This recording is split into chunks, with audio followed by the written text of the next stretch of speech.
Hi everyone. So in today's video, I want to talk a little bit about what shadow work is and why it is necessary for us to practice shadow work if we are at all interested in the idea of personal growth and self-development. So before talking about what shadow work is, I want to talk a little bit about what the shadow is. Now, these ideas were articulated by Carl Jung, the famous psychologist from the early 1900s. And the idea behind the shadow is that we have certain aspects of our psyche that we are not aware of. Most of us actually think of the totality of our psyches as being what we experience in our day-to-day waking conscious life. But what Carl Jung did is he showed that the psyche is actually made up of a lot more parts than just our conscious waking minds. What we think of as our conscious waking minds is basically what we refer to, or what we can refer to as the ego. And the ego is only one part. So there is a complete side of our psyches that we are not actually aware of. And when we talk about shadow, what we're referring to is the contents of the unconscious mind. So let's talk about how the shadow is created in the individual. So basically, from the time of birth and into our early years, especially up to about age 5, we are constantly putting out certain types of behaviors, personality traits are coming out. We are always trying out different types of behaviors and ways of being. But what happens is that as we do that, we are constantly getting feedback primarily from our parents, but also from our family members and from society at large. And we are always getting this feedback in the form of either praise, or on the other hand, we're being shunned or looked down upon for exhibiting certain other types of qualities.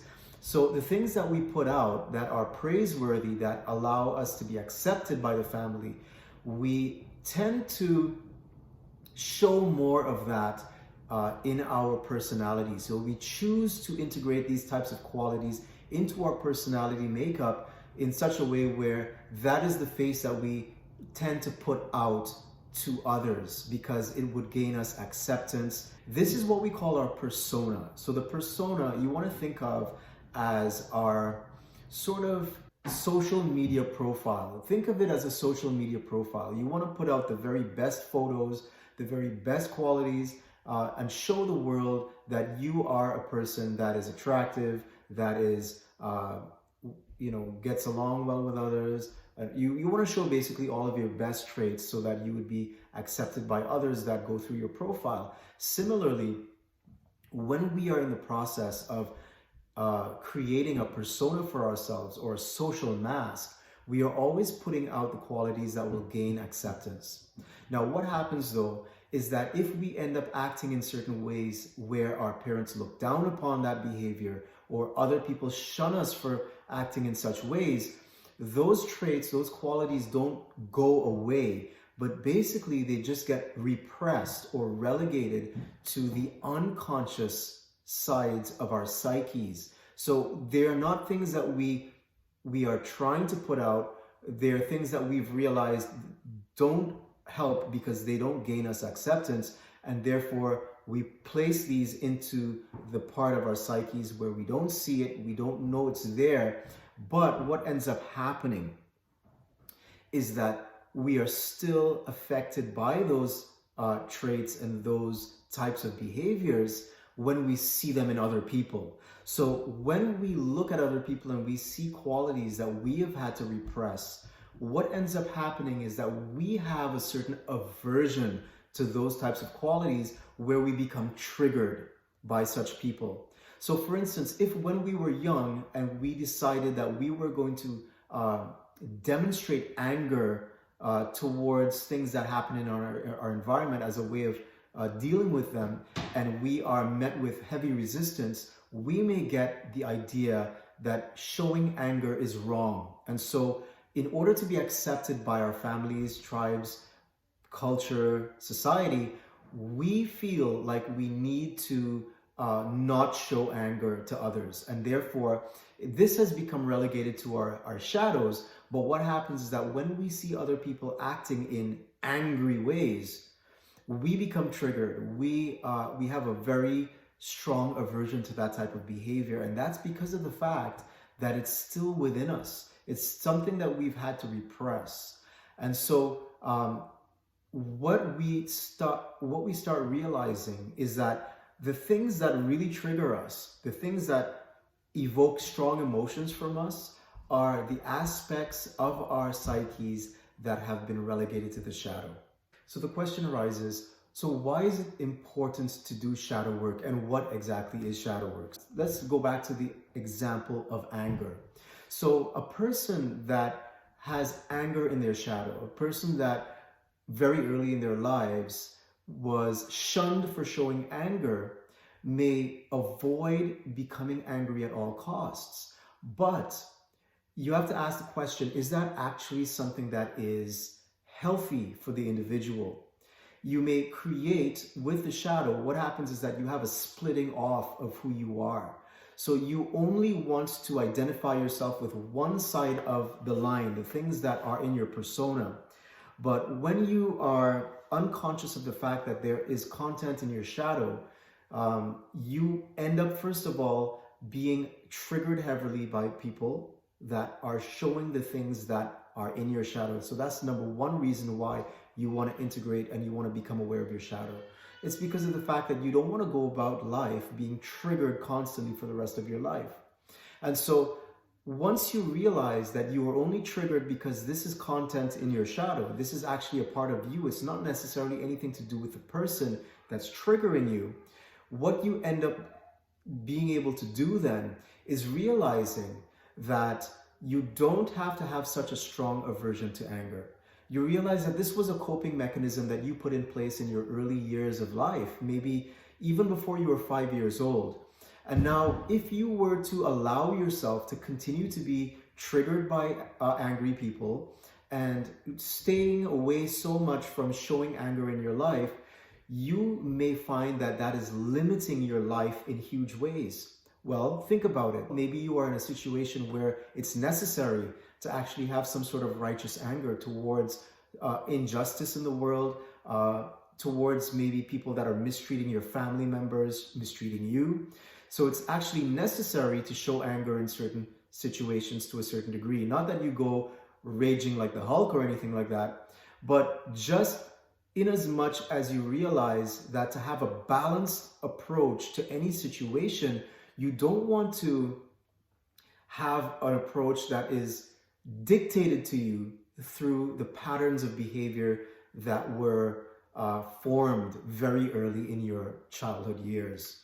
So a person that starts doing shadow work, what does that look like? Well, the first step for them is to just realize their personal triggers. So when you are very annoyed or very bothered or very triggered by anybody that is showing a certain quality or trait, know then that that is indicating to you that that is content that is in your shadow. So it has nothing to do with that person, because a lot of times we will try to find ways of making our ego justify why we should be triggered, why we should be angry, why we have the right to be annoyed with such and such a person. But the fact of the matter is, if there is a strong emotion being evoked from you, it has nothing really to do with that person. It has more to do with your perception of their behavior and whether or not that stuff is actually in your shadow. So the first step is, I realize that I might be triggered by such a person that I think is acting in a very angry way all the time. So the fact that I'm triggered is an indication to me that there is something to work with. There is something in my shadow around anger.